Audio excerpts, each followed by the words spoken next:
resy a tsy ankoraina ary ny maharesy a tsy obiana. Mivoaka ny valim-pifidianana Vonjimaika. Isorana ny CENI. Tratra ny tanjona fa araka ny teneniko teo moa zany maro ny mitondra fankasitrahana voka-pifidianana ity dia mba voka-pifidianana hitondra fitoniana sy filaminana sorena tamin'ny voka-pifidianana navoaka ny CENI ny akabetsan'olona, indrindra fa ireo mpikirakira tambazotra tserasera Facebook. Ary saika tsy voafehin'ny CENI ny atezeran'olona tao amin'ny page officialy ny CENI Madagasikara.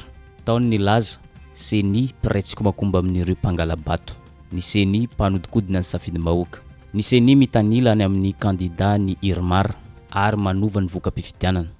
Tao kosa ireo tsy narorisaka fa tonga dia ny tenindratsy noho ny atezerana be loatra. Fa soa ihany voafehin'ny CENI ihany ny olona afaka manao commentaire ao amin'ny page-n'izy ireo. Ary ka nitatsika io dia misy any amin'ny 100 mahery ny commentaire fa raha jerenana ao anatiny dia vitsy ihany ny commentaire hita ao noho ny fandraisana andraikitra avy tamin'ireo mpitantana ity page-ny CENI Madagasikara ity. Ny commentaire makasitraka ny fomba fiasan'ny CENI no sisa navelan'izy ireo iteny sy aneho hevitra. Araka izany tsy misy demokrasia ao amin'ny page-ny CENI Madagasikara. Na dia ho aza zany rehetra zany tsy misy masakana ny CENI anatanteraka ny baiko izay nomena azy amin'ny famoahana ny voka-pifidianana Vonjimaika. Araka ny vokatra Vonjimaika official navoaka ny CENI androany dia ny kandida natolotry ny Irmar ary Lala Ramanantsoa no nazo vato 4.420 isanjato. Manaraka azy ao Itody Ravalomanana 4.420 isanjato, da Taina Razafinjoelina 2.770 isanjato, kandida Gasikara Fensoa 5.770 isanjato, kandida Randriamampionina Joseph Martin 2.770 isanjato, Ndrina Razanamasy 4.720 isanjato, ary ny farany Zavitsimivalo Monja Roindefo 4.870 isanjato. Malohany reny rehetra reny nanehoneoviny manokana ny filohan'ny CENI Dama Arsène Andrianarisedo na afapo azy tanteraka ny voka-pifidianana ben'ny tanàna Vonjimaika izay navoaka tamin'ity androany 20 Desambra 2024 ity, satria tratra ny tanjona ho izy. Ny zotram-pilaminana ny fifidianana tsy nisy korontana, tsy nisy herisetra. Manampin'izay ny voka-pifidianana Vonjimaika izay navoaka androany dia azo antenena fa hitondra filaminana sy fitoniana eto amin'ny firenena. Fa na dia zany mbola misokatra ho an'ny rehetra hono mandray ny fitarainana na fanitsiana na fanakianana hoy ny filohan'ny CENI. Tratra ny tanjona fa araka ny teneniko teo moa zany maro ny mitondra fankasitrahana voka-pifidianana ity dia mba voka-pifidianana hitondra fitoniana sy filaminana tamin'ny fanomanana sy ny fanateteranany voka-pifidianana dia zay koa zany dia makasitraka ny olona reny. Misy ny olona mitondra fanamariana na fanakianana dia zahay dia misokatra foana amin'ny ady hevitra amin'ireny olona mitondra fanamariana sy fanakianana reny. Dia zay angamba no heveriko hoe afatra avy etỳ amin'ny CENI makasika an'iny fifidianana zay nataontsika. Naneho ny afaliany sy ny fihetseham-pony ihany koa i Ramatoa ary Lala Ramanantsoa nanoloana ny fandresena Vonjimaika izay azony tamin'ity fifidianana ben'ny tanàna ity. Tsy hainy tsy nisaotra ny CENI sy ireo nandray anjara tamin'ny fifidianana ary nampatsiahy ihany koa izy fa fifaninanana no natao tamin'iny fifidianana ben'ny tanàna iny, izany hoe ny resy tsy akoraina ary ny maharesy tsy obiana. Tanàna iraisana ny tanàna Antananarivo izy ka ndao ampandroso an'ity tanàna ny Arivo. Fafito sika rehetra miaraka miandro rajeuna tena mifampikotryseny fatsiteny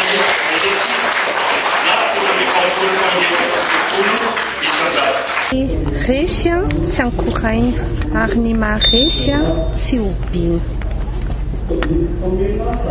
Antananarivo atao potsika misy rairay ary izay fitiavantsika n'Antananarivo izay no heveriko fa etitsika andamina ny tanàna, etitsika koa anangana anorony ary indrindra ampirahinatsika izay fitiavana Antananarivo izay.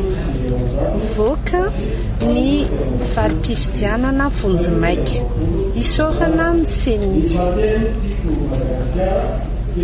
Mandroso isika ary miaraka izay no ahafahantsika mitondra fanivana tsara eto amin'ny tanàna Antananarivo renivohitra Madagasikara. Saika mitovitovy amin'izay ihany koa ny fihetsempon'ny solombavam-bahoaka Augustin Andriamananoro, filoha lefitry ny antenimieram-pirenena faritanin'ny Analamanga.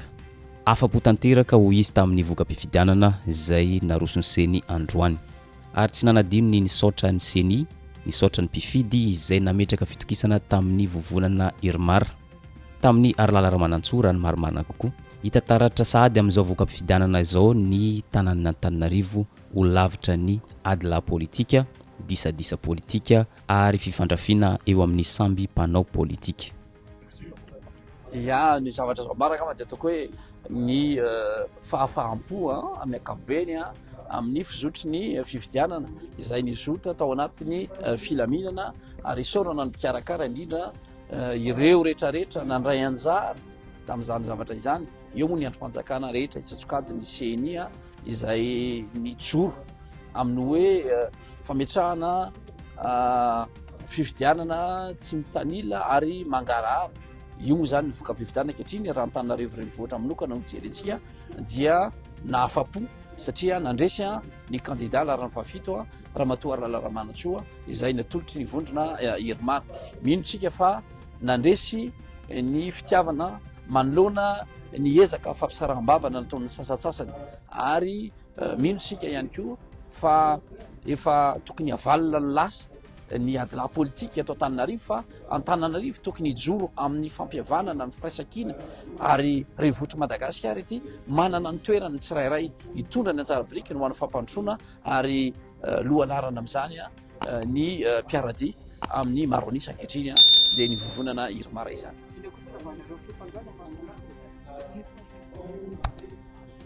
Za angamba tsy ataoko hoe afaka hipetraka eo amin'ny toeran'ny mpitsara satria isan'ireo mpilalao fa raha manana teno ambara dia zao teneniko hoe matoa izy rehetra izay niezaka andray anjara amin'ny fifidianana dia mino fa ao anatin'izy ireo ny farafahakeliny hoe fitiavana n'Antananarivo. Oka izany kehitriny rehefa hoe nisy ny lalao teo nisy ny mpandresy dia miaraka manaiky tsika ampitoniana ny vokam-pifidianana ary samy hitondra ny anjara birikiny amin'ny fampisoana Antananarivo. Maro isan-karazany ny fihetsempon'ireo mpanohana ny candidat ny Irmar fa ireny ihany no narahantsika.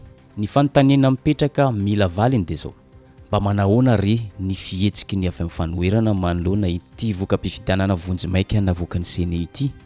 Anaiky toy ny fomba fanao isaky ny misy fifidianana ve sa andreandraikitra hiaro ny safidim-bahoaka? Raha araka ny vaovao ny paritaka an-gazety dia efa nanao dingana voalohany ny avy amin'ny fanoherana toy ny candidat Roland Ratsiraka, candidat Tojo Ravalomanana, candidat Taina Razafinjoela sy ny maro hafa. Raha singanitsika manokana candidat Roland Ratsiraka dia nametraka fitoriana omaly tany amin'ny lapan'ny fitsarana ambaratonga voalohany tany Toamasina. Araka ny hitantsika amin'ny sary io, ny mpitandro filaminana no nanao sakana mba tsy hahafahan'ny candidat Roland Ratsiraka mametraka fitoriana ao amin'ny lapan'ny fitsarana. Tahotra ny Roland Ratsiraka sao dia IOAPF no antony nanakanan'izy ireo ny fidirany. Rehefa nandeha moa ny fampiresahana dia nahazo alalana ihany izy ka tafapetraka soamantsara ny fitoriana izay nataony. Nazavaiko tamin'izao hoe za rery hoe tonga eo dia matahotra nareo aza atao an'izany le izy dia fa tonga ngamba fa fantatry zareo tsara zany. Hiadivako hatramin'ny farany ny zontsika ny safidinareo ary ny fomba fiadivako dia fantatrareo tsara fa fomba milamina, mangarahara, madio, tsisy ilana mpitandro filaminana zany fa zavatra rehetra ataontsika dia madio sy mangarahara. Voilà. Donc zay zany ny teniko ary irina fa andeha amin'izany ihany koa ny zavatra rehetra. Efa 5 taona miady mba hisiany rariny fanajana ny zon'olombelona, zo fototrisambatan'olona ny lalàna velona dia mbola manohy fogna ary tsy janona mihitsy hatramin'ny farany. Ty fividianana ty ngamany tena faran'izay be osoka indrindra nandalo teto amin'ny tany sy ny firenena. Dia eo ihany koa moa satria ny lalàna amin'ny fividianana ihany koa dia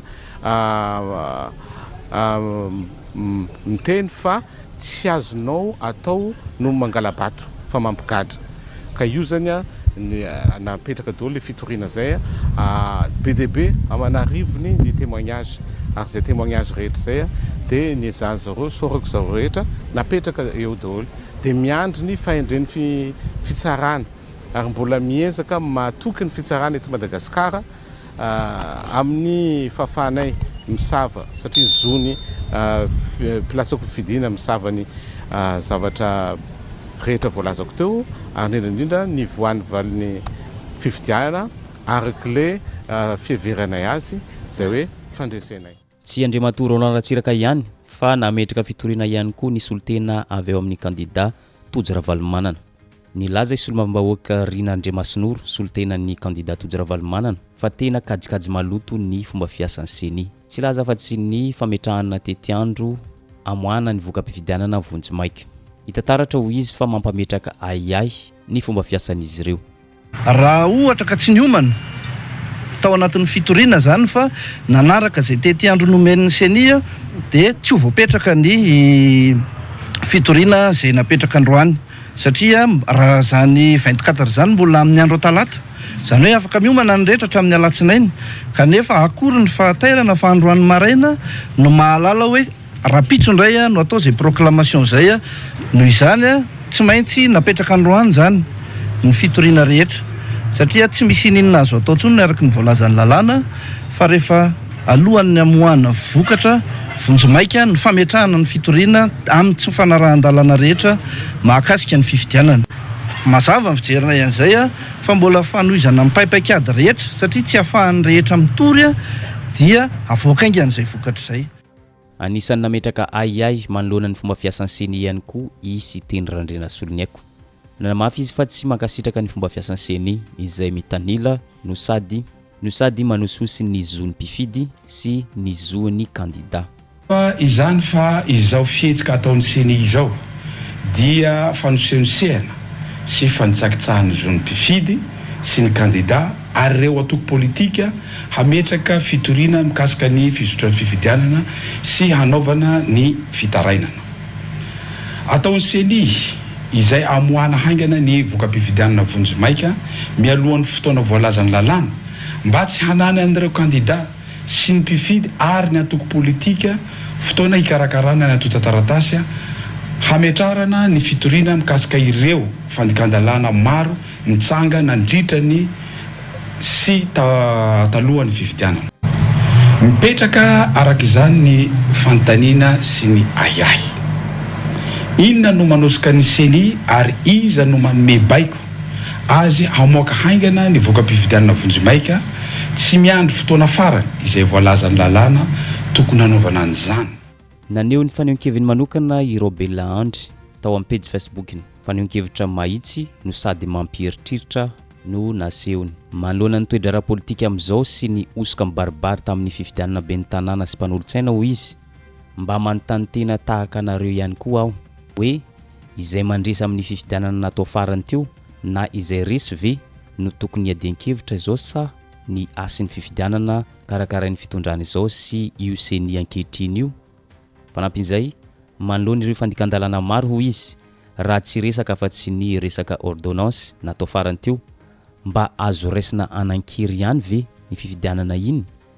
Raha toa ka ho raisina anan-kery zany raha oviana vao izy mpandika lalàna amin'ny fifidianana na kandida na olo-mpanjakana na manam-pahefana na olo-pirenena tsotra ka hoe izaka ny vokan'ny fandikan-dalàna nataony arak'izay voalazan'ny lalàna, mila atao fototry ny fitantanana ny firenena ny fahamarinana sy ny fanarahan-dalàna hoy Andry Robela tao amin'ny page Facebook-iny. Naneho ny heviny manokana ihany koa Sendrison Daniel Radirany Rina. Ataoko angamba fa mahafantatra n'ity Sendrison Daniel ity avokoa isika rehetra mpanaraka toedrara politika. Ho antsika izay tsy maharaka dia kandida filoham-pirenena tamin'ny fifidianana 2024 lasa teo ity Sendrison Daniel ity. Ary anisan'ny nanamarika azy dia ny fandraisana anjara tamin'ny fifidianana filoham-pirenena feno osoka, feno alabato Ny candidat mpifaninana ho filoham-pirenena dia mizaka zo-pirenena frantsay sy ny maro hafa. Ary ny fandraisana anjara no nampanan-kery ny fifidianana filoham-pirenena ka nahatonga ny filoha Andry Rajoelina filoham-pirenenantsika ankehitriny lany tamin'ny fihodinana voalohany. Fa amin'izao fifidianana ben'ny tanàna zao kosa dia nifoha tamin'ny torimasony izy. Nilaza izy tao amin'ny page Facebook ny hoe sahy manova raisona ndraikitra foano ny fifidianana ben'ny tanàna sy ny mpanolontsaina munisipaly iny dia avereno ny fifidianana. Araka ny hitantsika io dia somary lavalava ihany ny fanehoan-keviny. Teboka maromaro no nentiny nandresena lahatra ny tsy maradalàna ny fifidianana izay natao voatsela teo iny sy ny tokony amerenana azy. Nanomboka tamin'ny fanamboarana listra efa tsy tomombana. Ny fanomezana ordonnance efa niarana hita fa tsy nisy mangarara. Teo ihany koa izy ny fividianana olona nataony tao anatin'ny fonteny kolikoly Ankalamanjana. Teo ihany koa ny fandikan-dalàna maro samihafa. No amafisiny ihany koa fa nisy amboletra toy ny fanesorana ny sefim-pokotany, fanerena ny sefim-pokotany anao ny tsy fanao sy ny sisa maro tsy voatanisa. No amafisiny ihany koa fa miasa ankaterena ny seni tsy maleo tena ary azo lazaina fa mandray baiko. Araka izany dia miantso ny rehetra izy mba anafoana ny fifidianana ary mitaky ny amerenana izany amin'ny fomba madio. Hoy Raderanirina Sendrison Daniel. Saika hitantaratra manerana ny nosy ny tsy fanekena n'ity fifidianana feno osoka sy alabato tamin'ity fifidianana ben'ny tanàna ity. Fa araka ny hitantsika moa ny seni tsy miemotra ny fotoanam-panjakana manaiky ny alabato mankasitraka ny osoka. Eto ampamarana dia zao. Raha nanaraka ankaiky ny voka-pifidianana teto amin'ny faritany Analamanga isika dia nahatsikatra fa saika ny candidat natolotry ny volomboasary no mitarika manerana ny commune. Ary zay zavatra izay no ny osoka, alabato sy ny fiara-miasa amin'ny seni foibe mpikirakira ny valim-pifidianana. Araka ny fanarantsika moa efa nanao dingana ny avy amin'ny fanoherana ary efa tafapetraka eny anivon'ny fitsarana ny raharaha. Araka ny fiainam-pirenena efa mahazatra ny rehetra moa tsy mahazo rariny ny mpanohitra na eny amin'ny fitsarana zany na eny amin'ny seni na eny amin'ny HCC sy ny maro hafa. Fa na dia zany fotoana manova zavatra. Iza ny mahalala fa efa tsy mandray baiko intsony ny eny anivon'ny fitsarana. Fa kosa tsara petraka ihany ny fanontaniana hoe raha sanatria ka tsy mahazo ny rariny ny avy amin'ny fanoherana eny anivon'ny fitsarana, inona ny fanapahan-kevitra tokony ho raisina? Anaiky toy ny mahazatra ve sa anohitra hatramin'ny farany? Araka izany ho aratsika miandalana ny mety ho toy ity toedra raha mafana ity. Ary izay koa mamarina ny videontsika androany, aza adino misabone sy manisy amin'ny videontsika amin'ny manaraka indray.